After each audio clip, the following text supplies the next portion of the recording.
काल सगळीकडे खुळचटपणानं एक बातमी पसरवली जात होती की कोषाध्यक्ष राजीनामा देण्याच्या विचारात आहेत, उन्होंने मन बना लिया है.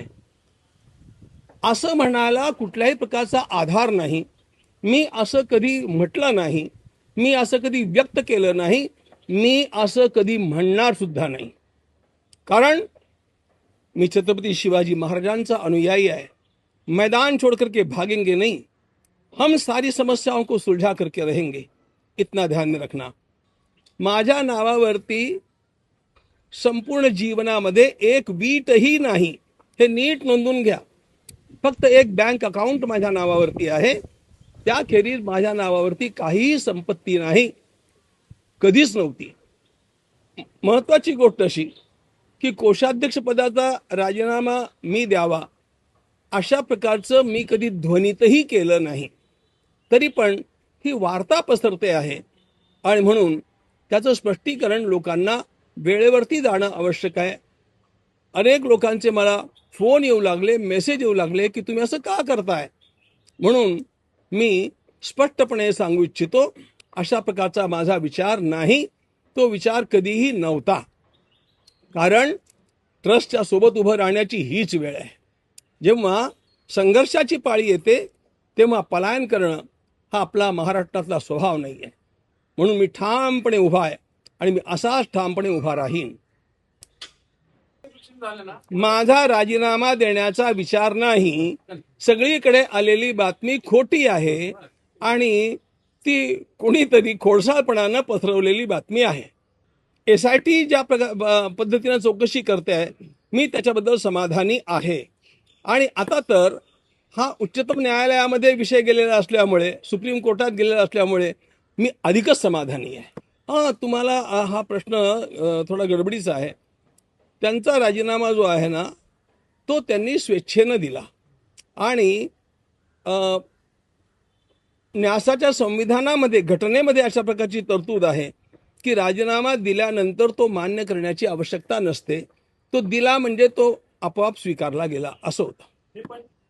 खापर त्यांच्यावरती फोडलं गेलं असं पण नाही म्हणता येणार, कारण त्यांचा हलगर्जीपणा या सगळ्या गोष्टीला पुष्कळसा कारणीभूत आहे आणि हे त्यांच्या पण लक्षात आलं आणि म्हणून त्यांनी स्वेच्छेनं दिलेला आहे. तो कुठल्याही दडपणाखाली दिलेला नाही. कोषाध्यक्ष म्हणून माझी जबाबदारी निश्चितपणे आहे. आता ते जरा लक्षात घ्या. कोशामध्ये आलेलं सगळं धन, त्याचा जमा खर्च, त्याच्यावरती नियंत्रण ठेवणं हे सगळं माझं काम आहे आणि ते काम नीटपणे चालावं याकरता तिथल्या 3 चार्टर अकाउंटंट्सच्या खेरीज आमच्या ऑफिसमधनं दरमहा 5 दिवस त्या ठिकाणी चार्टर अकाउंटंट जातात आणि ते तपासून घेतात. हे लक्षात घ्या. आता हा मुद्दा झाला जे धन कोशामध्ये आलं, जमा झालं त्याच्याबद्दलचा.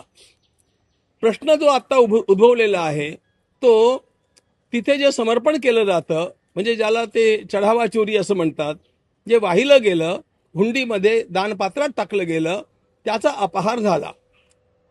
हा झाला हे खरं आहे, पण त्या गोष्टीशी, त्या क्षेत्राशी माझा आधीपासून काहीही संबंध राहिलेला नाही. याचं कारण पण असं आहे की समर्पण होणं दानपात्रामध्ये ही रोजची प्रक्रिया आहे.